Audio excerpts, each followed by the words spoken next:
Bismillahirrahmanirrahim. Assalamualaikum warahmatullahi taala wabarakatuh. Semua pelajar-pelajar tingkatan 3 yang menonton video ini, tahniah kerana anda berusaha untuk meningkatkan fahaman awak tentang sains, ya. Okey, kalau belum subscribe, please subscribe and also please share with your friends. Mudah-mudahan kita kongsi ilmu dan insya-Allah diberkati dan lebih banyak ilmu kita dapat. Okey, betulkan niat belajar lillahi ta'ala. Also have to have this book in front of you.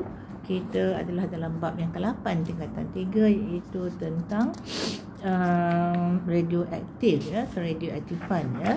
Okey, kita di muka surat 238 telah saya terangkan tentang ion, tentang struktur atom, dan kemudian kita tentang ion positif dan ion negatif. So saya ulang sedikit, kita akan dapati daripada teori atom Dalton, ya, teori atom Dalton. Zarah paling kecil tak boleh dibahagi lagi, ya. So kita dapati perkembangan sains kejap, ya. Okey, so teori atom Dalton dia kata paling kecil adalah atom dan tak boleh bahagi lagi. Dan dengan perkembangan sains kita dapati ada yang lebih kecil, iaitu proton, elektron dan neutron yang ada di dalam atom, ya.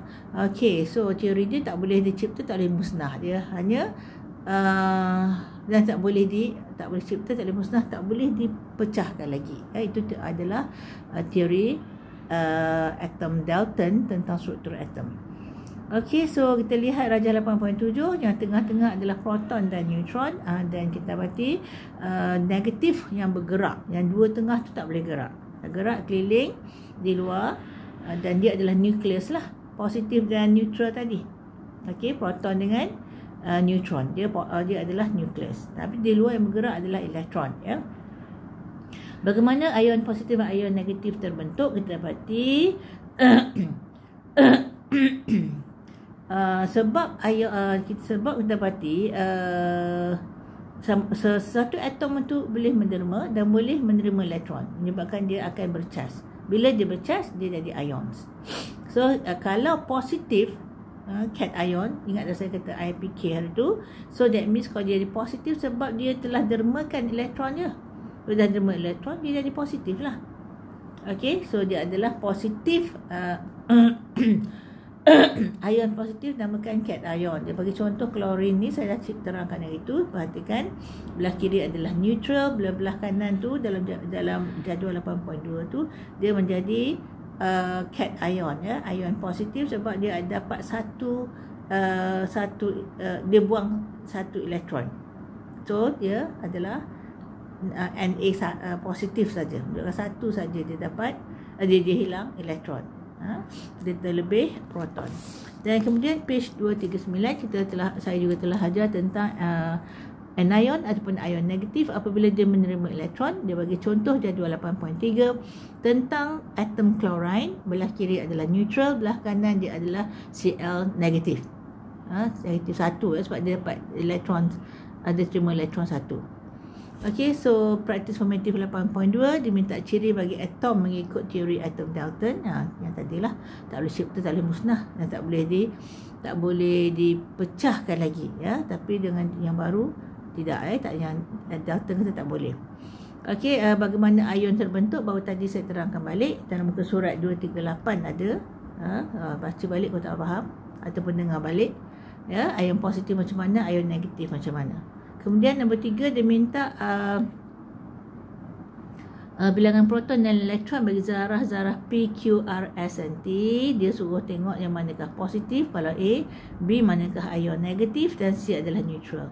So kalau kita lihat jadual 1, P, proton dia 4, elektron dia 4, neutral lah, sama banyak. Okey, kalau Q, proton dia 12, elektron dia 10. So tak cukup elektron, that means dia ion positif, cation. R, dia punya proton 17, elektron dia terlebih 1, 18. So dia anion, ya, dia negatif, ya. Terlebih 1 dia ion negatif. Kemudian S, 29 proton, 27 bilangan elektron, that means dia tak cukup elektron 2 biji, so dia positif, ya. Dia cation, ya. Dia cation, ion positif. Dan T, 35 proton, elektron 36 terlebih 1, that means dia adalah anion. Ion negatif. Okey, cuba terangkan jawapan. Kalau A tadi kenapa dia positif, yang Q tadi dia positif kerana dia punya bilangan elektron Q ni dia positif sebab bilangan proton melebihi 2 daripada bilangan elektron. Kalau B yang mana yang negatif, dan Q dan S adalah positif sebab bilangan proton melebihi bilangan elektron, ya, both untuk Q dan S. Kalau Q adalah berlebihan 2, kalau S berlebihan 1. Kalau B ion negatif adalah R dan T. So kenapa? Sebab R kita dapati elektron yang lebih 1, manakala T elektron yang lebih 1 juga. C zarah manakah neutral tadi adalah P sebab bilangan proton dan elektron adalah sama. So kemudian kita lihat jadual 4 menunjukkan pembentukan ion. So pembentukan ion sama macam contoh yang page 238 yang hijau tu, dan contoh yang 8.2 tu dan 8.3, ya. Okey, so kita lihat di sini atom bromine, atas tu adalah chlorine, kiri adalah natrium. Okey, dia lihat yang atom bromine dulu, Br tu. Neutron dia 45, okey, charge dia kosong lah. Neutron tak ada charge. Proton 35, positif 35, elektron dia adalah negatif 35. Ya, so kita dapati sama banyak. So dia adalah neutral, kosong, ya. Kemudian kita dapati dia pindahkan elektron dia menjadi ion X, supaya awak tak tahu apa dia, cation ion atau anion. Kita dapati neutron tetap sama 45, proton dia tetap sama 35, positif 35, tapi elektron dia daripada 35 tadi, okey, 35, sekarang ni dia jadi negatif 36. That means dia terlebih negatif 1, terlebih negatif 1, sama dengan kes chlorine tadi, yang atas tu, jadual 8.3. So dia bercharge negatif, dia anion. Okey, berapakah bilangan elektron yang dibuang dan diterima oleh atom bromine dalam pembentukan ion X ini? Okey, berapakah bilangan elektron yang dibuang? Dia buang 1 saja, tengok tu negatif 1 tu, ya. Kemudian jelaskan jawapan anda di 4A. Kenapa dia adalah 1? Sebab kita dapati daripada proton 36, elektron adalah negatif 36, lebih 1 elektron, ya. Okey, kemudian C, namakan ion X dibentuk dan tulis simbolnya. Simbolnya ion X adalah ion negatif ataupun anion. Simbol dia ialah Br kuasa negatif, ya. Okey, seterusnya 240. 8.3 dah. Okey, sinaran mengayon dan sinaran tidak mengayon. Kita akan pelajari apa dia sinaran mengayon dan sinaran tidak mengayon. So, apabila suatu sinaran seperti sinaran radioaktif melintasi udara, dia lalu dalam udara dan menghasilkan ion positif dan ion negatif, okey, jadi sinaran ini dikenali sebagai sinaran mengayon sebab dia bagi kesan pada udara, ya. Sinaran mengayon macam rajah 8.8. Perhatikan, kita dapati molekul udara mula-mula neutral, lalulah zarah alfa ni, zarah alfa. So B dia jadi udara mengayon sebab zarah alfa tadi kehilangan tenaga, dia akan menyebabkan zarah-zarah udara tadi daripada neutral menjadi positif. Dia terpisah, dia punya positif negatif, ya, jadi udara mengayon. So seterusnya maksud sinaran tidak mengayon. So sinaran mengayon dan sinaran tidak mengayon adalah tunjukkan dalam rajah 8.9. So kita lihat rajah 8.9 ada sinaran mengayon dan sinaran tidak mengayon dalam spektrum elektromagnet. Okey, belah kiri ialah sinaran tidak mengayon, kanan sinaran mengayon. Kita tengok yang mengayon lah dulu sebab tak banyak, dan mau tengok sinaran tidak mengayon. So yang mengayon ni ultra ungu. We always heard about ultraviolet rays, ya, ultra ungu. Masa mula jadi pun Allah buat ada, pada matahari ada. Tapi dia adalah, patutnya dia adalah sesuai lagi untuk kehidupan manusia sebab memang Allah cipta dia. Dia ada pula benda yang memantulkan dia balik supaya tak banyak sampai kat kita. Kemudian sinar X memang sinaran mengayon. Kalau pergi X-ray semua tu, kaki patah main bola ke, tangan patah ke, pergi buat X-ray, itu adalah sinaran mengayon. Dan satu lagi sinar gamma. Okey, 3 ni ultra ungu, sinaran X dan sinar gamma. Yang betul-betul mengayon yang bahaya sebab sinar X dengan sinar gamma lah.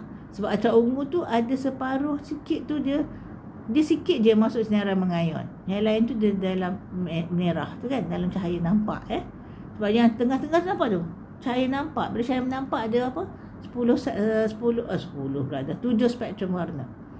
Okey, cuba kita lihat sinaran tidak mengayon. Inframerah tak mengayon. Inframerah tak mengayon. Macam mana orang masuk pintu supermarket sampai sejuk dia buka. Kan? Itu dia guna infrared tau. Sebab dia sebenarnya ada litar elektrik. So bila awak lalu, awak putuskan dia buka. Anak kadang tak faham. Kalau zaman dulu, zaman nenek saya, dia lalu tiba-tiba pintu terbuka sendiri, mesti ketakutan dia. Dia ingat apa, hantu ke apa buka. Orang tak ada. Pandai pula dia buka, dia tutup, dia buka, tutup kan. Pintu-pintu kat supermarket kan. Supermarket yang besar-besar So kita berarti kenapa, macam mana, itulah dia guna litar elektrik yang bila ultramerah ni, inframerah ni, infrared ni dia terputus sebab kita lalu, dia macam menyebabkan benda terbuka. Okey, kemudian radio memang sinar tak mengayon. Daripada zaman saya kecil balik rumah nenek mesti pasang radio siang malam. Tak mengayon, tak bahaya Gelombang frekuensi sangat rendah memang tak mengayon. 2 frekuensi. Gelombang mikro kalau ikutkan sekarang ni saiz berubah dia tak mengayon. Tapi orang takut guna mikrowave banyak-banyak. Sebab tak nampak pun dia punya sinaran tu, tapi masak benda tu dalam tu ataupun panas dan dia masukkan mikrowave tu kan. Okey, so cahaya nampak ni kita dapati, tengok tu. Ada yang bahagian yang tidak mengayon tapi ada yang masuk sikit mengayon. Warna merah belah kanan tu kan. Okey, so jalan aktiviti 8.2 ni kami mengkaji sinaran mengayon, sinar alfa, sinar beta, sinar gamma dan sinar X. Dan lebih lanjut dia suruh awak buat aktiviti lah, layari internet Dan muka surat 241 kita tengok jenis sinaran mengayon. Kalau tidak mengayon tak risau tak ada kesan sangat kepada kesihatan kita tapi mengayon ni dia ada kesan. Terdapat 3 jenis sinaran radioaktif yang merupakan sinaran mengayon, iaitu alfa, beta and gamma. Okey, kita lihat jadual 8.4 perbezaan antara 3 jenis sinaran radioaktif yang mengayon, iaitu alfa, beta dan gamma So kita lihat jenis sinaran radioaktif yang ni semula jadi dia bagi. Okey, contohnya alfa adalah nukleus helium, dia memang ada alfa. Kemudian beta, elektron berlaju tinggi, elektron yang bergerak laju Kemudian gamma adalah gelombang elektromagnet. Okey, so dapati kalau alfa charge dia adalah positif, kalau beta charge dia negatif, kalau gamma dia adalah neutral. Jadi kuasa pengayonan untuk alfa sangat tinggi, untuk beta sederhana, untuk gamma adalah rendah. Tapi kuasa penembusan, cuba tengok, paling rendah untuk boleh tembus adalah alfa. Kertas saja boleh sekat je, tak payah benda lain untuk teruk. Kalau beta kena aluminium 3 mm. Aluminium foil tu dah tengoklah ketebalannya. Kalau 1 mm tak cukup, kena 3 mm baru dia sekat. So itu sederhana. Alfa ni paling mudah dihalang dengan kertas sebab dia kuasa penembusan tak tinggi, rendah Beta ni susah sikit nak sekat, gunakan aluminium 3 mm. So dia sederhana. Yang bahayanya adalah gamma, plumbum 10 cm. Kalau zaman saya dulu kena ingat bahawa 6 inci plumbum LED baru dia sekat. Kalau tidak dia tembus. Dia tembus. Bila tembus dia bahayakan orangnya belakang tu, keliling ke. Okey, pemangsungan oleh medan elektrik. Kita letak medan elektrik, plat negatif, plat positif. Kita lalukan sumber radioaktif. Alfa akan, because dia positif kan, dia pergi dekat plat negatif. Manakala beta, sebab dia adalah negatif, dia pergi ke arah positif kan. Dia memang positif negatif, dia attracted, dia mendekati. Kalau terbalik dia mencapah kan. Tapi gamma ni tak kisah pun, positif negatif ke, dia straight aja. Dia tak terpesong. Pemangsungan oleh medan magnet pula, letak magnet selatan, yang biru tu S selatan, south, U tu utara, merah. So bila kita lalukan all this alpha, beta and gamma. Beta ni akan ke atas ke arah selatan, manakala beta pula ke bawah ke arah utara. Sekali lagi gamma dia lurus je, dia tak ada kesan. Untuk elektrik, medan magnet oleh elektrik ke medan magnet yang magnet biasa ke, dia tak terkesan kalau alpha ni. Okay, page 242. Okey, di mana, apakah sumber sinaran mengayon dalam alam sekitar? Kita akan dapati dalam alam sekitar sumber sinaran mengayon ada dikelaskan kepada sumber sinaran mengayon semula jadi, memang dah ada. Allah dia cipta, dia ada. Tapi sometimes dengan dah ada tu manusia ni boleh menyebabkan jadi lain juga. So jadi sumber sinaran mengayon buatan manusia. Kelebihan otak Allah bagi ni kalau ke arah positif, memang pahala, mudahkan hidup. Negatif pun ada juga, kan? So cuba lihat Rajah 8.10, sumber sinaran mengayon dalam alam sekitar. Okey, kita dapati dalam alam sekitar semula jadi yang memang dah ada, tak boleh nak elak. Sinaran kosmik, dia datang pada angkasa lepas. Ketika lihat satu-satu nanti belah kanan, ya. Sinaran latar belakang, background, memang sentiasa ada pada bumi. Okey, itu je memang Allah buat, memang dah ada. Tapi masalahnya semua ni tak seimbang dah, menyebabkan gangguan kesihatan dan macam-macam gangguan lain. Disebab kalau manusia dia nak ubah. So contohnya buatan manusia, dia orang buat apa? Dia buat nuclear reactor, tempat penghasilan nuklear untuk mendapat tenaga. Lepas tu bocor pula kemalangan nuklear buatan manusia. Kadang-kadang tak boleh nak kebocoran tu disebabkan semula jadi, macam dekat Fukushima di Jepun dulu. Sebab tsunami pecah. Pecah habislah. Dia terkeluar, bahaya pada orang keliling, ya. Satu lagi ujian nuklear. Malaysia tu tak bagi. Banyak negara Islam tak bagi ada nuklear ni. Dia je nak. Lepas tu dia bagi dengan sekutu-sekutu dia. Lepas tu dia threat ataupun dia ugut negara yang tak ada ni. Dia kata dia polis dunia, konon. Tapi dia lah yang support, bantu, bagi duit, bagi kapal, bagi tentera pada yang laknatullah tu, yang membunuh orang Islam sebenarnya, bom dan sebagainya. Okey, satu lagi penggunaan radioisotop untuk perubatan, kita akan lihat kemudian. So disuruh buat aktiviti 8.3 untuk mengesan sinaran mengayon semula jadi dalam alam sekitar. Dan suruh kumpul maklumat, tak apa, you read yourself. Activity 8.3. Let's see page 243. 243 ialah sinaran kosmik. I told just now, alam semesta, ya. Alam semesta ke atas tu, langit dan sebagainya, galaksi-galaksi semua. So sinaran kosmik ialah sinaran bertenaga tinggi yang dihasilkan di luar sistem suria, ya, atau dari galaksi lain. Kita Bima Sakti kan, tu dia luar-luar tu. Oleh sebab itu sinaran kosmik juga dikenali sebagai sinaran kosmik galaktik, daripada galaksi lain. Dah Allah cipta dia ada, nak tolak macam mana?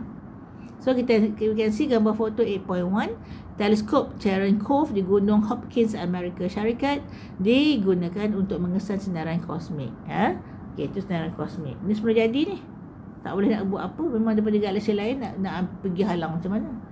Okey, sinaran latar belakang, background, ya, terdiri daripada pelbagai jenis sinaran mengayon dalam alam sekitarnya. Allah buat memang ada. Sinaran latar belakang dihasilkan daripada pelbagai sumber, termasuklah sumber semula jadi dan sumber buatan manusia. Yang banyaknya semula jadi sebab background. Tapi kadang-kadang manusia punya buat pun kesan, ya. Sumber sinaran latar belakang termasuklah sinaran kosmik tadi. Dengan macam-macam kajian, patutnya yang semula jadi kosmik, tapi manusia buat sampai banyak pula kat bumi ni.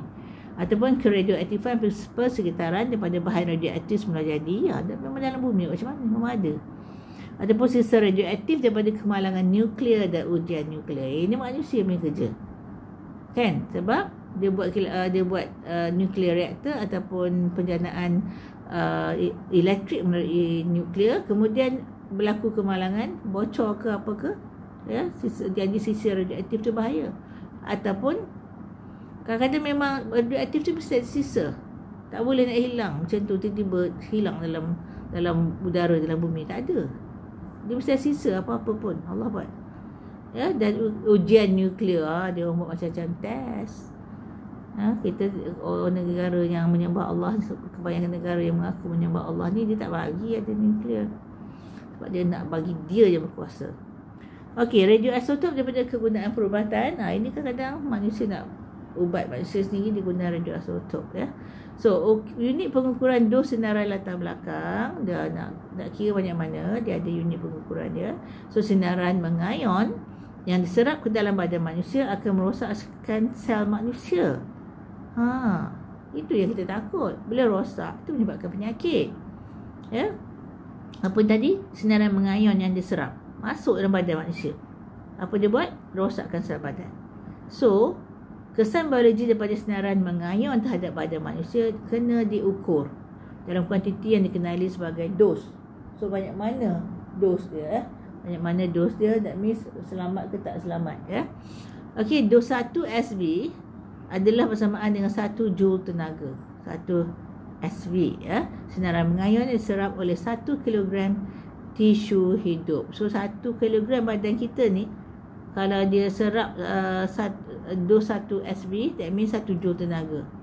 Unit pengukuran dos sinaran latar belakang yang lazim digunakan ialah microsievert. SV itu sievert sebenarnya. Microsievert per jam, dalam masa sejam banyak mana dia serap. So micro ialah yang bentuk U macam tu. Ada macam kata ekor ke ada kaki ke U tu, ya. Itu adalah microsievert per jam dalam masa sejam. So kita lihat gambar foto 8.2, pengukuran sinaran latar belakang dengan alat pembilang gauge, yang kuning tu nama dia gauge, therapy radiation meter. So tengok di kebun bunga ada bacaan. Saya tak berapa nampak. Awak boleh baca kot berapa bacaan dia di kawasan sekolah banyak mana. So dia suka perhati dan bandingkan bacaan dos sinaran latar belakang pada alat pengesan sinaran latar belakang dan ditunjukkan dalam gambar foto 8.2. Okey, apakah unit pengukuran dos sinaran latar belakang tadi? Adalah microsievert SV, ya, dalam masa sejam, ya. Microsievert dalam masa sejam. Okey, ditunjukkan dan bacaan pada alat pengesan tersebut. That's 243. Let's see 244. 244 kita lihat dos sinaran latar belakang yang selamat dalam kehidupan harian, ya. So kita kena tahu mana selamat, mana tak selamat untuk menjaga kesihatan kita. Sebab once dah kena penyakit dia kanser tu, tengoklah siapa Mary and Pierre Curie, kan, husband and wife buat kajian agama tu, dia jumpa dia buat kajian sungguh-sungguh sampai mati, ya, kena kanser. Okey, so dos sinaran latar belakang yang selamat kurang di 0.2 microsievert per jam. Okey, kurang daripada 0.0002 microsievert per jam. Selamat lagi. Kalau tahun pula kena kurang daripada 1.752 microsievert dalam masa 1 tahun dan kurang daripada 1.752 microsievert setahun. Itu yang selamat. So, dos sinaran latar belakang atau sinaran mengayon yang kurang daripada 0.2 microsievert per jam ialah aras normal atau aras selamat. Berdasarkan gambar foto 8.2 tadi, kebun bunga dan kawasan sekolah merupakan kawasan selamat kerana kedua-dua kawasan ini mempunyai dos sinaran latar belakang yang kurang daripada 0.2 microsievert per jam. Katakan dekat juga dia dengan nuklear, tempat kajian nuklear, katakan ada kebocoran, masih banyak tu kebacaan dia akan meningkat, bahaya, ya. Okey, dalam kehidupan harian anggaran dos sinaran mengayon daripada pelbagai sumber adalah seperti yang ditunjukkan dalam Rajah 8.11.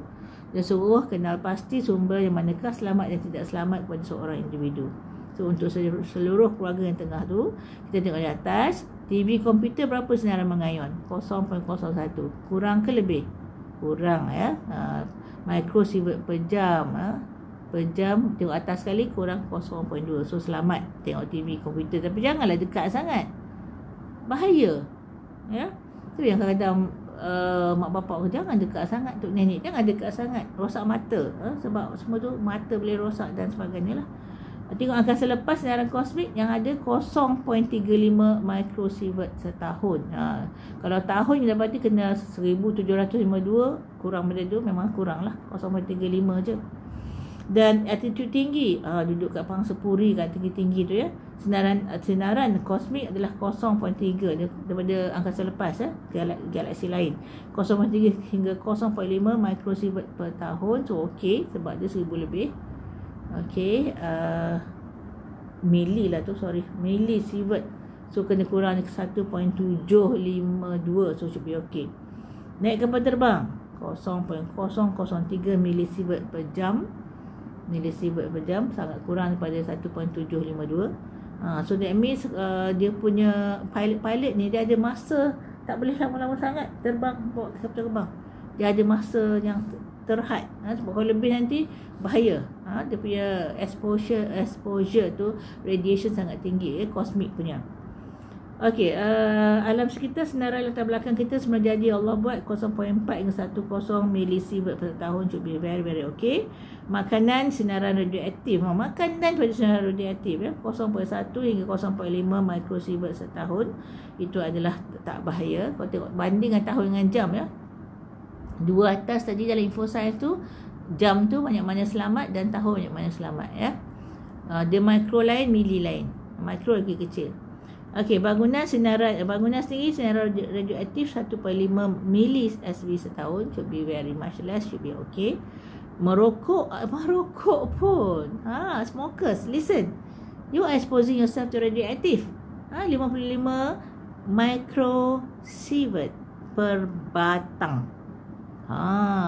Batang berapa seorang perokok tu merokok dalam sehari? Banyak. Bahaya. Okey, kemudian di gambar foto sinar X 5.5 microsievert setiap kali ujian. That's why biasanya awak baru lagi X-ray, doktor tak nak X-ray lagi dalam masa 6 bulan buat X-ray pula. Tak boleh dekat-dekat sebab lama dia akan mengumpul dengan banyak. Saya sebab tak boleh cepat selalu buat. Tapi kecuali keadaan tu memang doktor terpaksa sebab dia nak operate masa tu juga terpaksa ya. Dah buat minggu lepas memang tak tepat ke tak nampak, lalu dia orang tepat lah. Tapi ada sebab dia ada angle lain ke apa nak operate, itu lain lah. Kemudian dia akan tahan pula kan, dia tahulah kan. Okey, so risiko terdedah pada senarai mengayun semula jadi. Kita lihat macam kalau terlebih tadi banyak sangat, apa kesannya pada kita pada kelas yang akan datang. I got to stop now. Dah dekat sangat dengan maghrib ni. So kita akan nak habis dah bab ni. So insyaAllah next class boleh habis. Boleh kot. Okey, so kita tinggal bab 9 dan bab apa je nak habiskan. Okay, so that's for today. That's all for today. Thank you for watching and also please subscribe kalau belum, and ajak kawan-kawan watch mana-mana yang awak tak faham dalam form 3 punya syllabus. Form 1, form 2 pun ada. Ya, so awak tengok mana awak tak faham daripada buku teks, kemudian awak rujuk lah. Awak buka di channel saya ada muka surat semua ada. Saya nak habiskan ni, that means sesiapa nak belajar pun boleh belajar sendiri melalui YouTube. Kalau nak di mana ada usaha, di mana di situ ada daya. So kena usahalah, kena ada daya. Kalau tak, susah nak berjaya. Usaha tangga kejayaan kan, biasa dengar. Okay, so jaga solat as usual. Pesanan saya, jaga solat. Sebab itu yang pertama yang Allah tanya akan dihisap di akhirat besok. Kemudian taat ibu bapa kerana redha Allah terletak pada redha ibu bapa. Hormati guru-guru, kecuali ibu bapa suruh buat perkara maksiat ya, itu tak boleh. Kena redha Allah dulu, kau ibu bapa. Tapi memang ibu bapa adalah insya-Allah memberi keberkatan ya. Kalau rajin untuk berdoa untuk mereka pun insya-Allah murah rezeki. Kemudian hormati guru supaya ilmu dapat tu berkat dan dapat dimanfaatkan dunia akhirat. Kemudian hormati lebih tua, sayangi lebih muda, supaya cantik akhlak awak di kalangan manusia dan terutamanya minta-minta di sisi Allah. Okey, so jangan lupa infak, sedekah dan juga infak tu sedekah lah, infak, doa terutamanya dan boykot ya, untuk saudara seakidah kita. Walaupun kecil usaha kita ni, Allah ambil kira. Fa may ya'mal mithqala dzarratin khairan yarah wa may ya'mal mithqala dzarratin syarran yarah. Okay, so that's all for today. Assalamualaikum warahmatullahi taala wabarakatuh.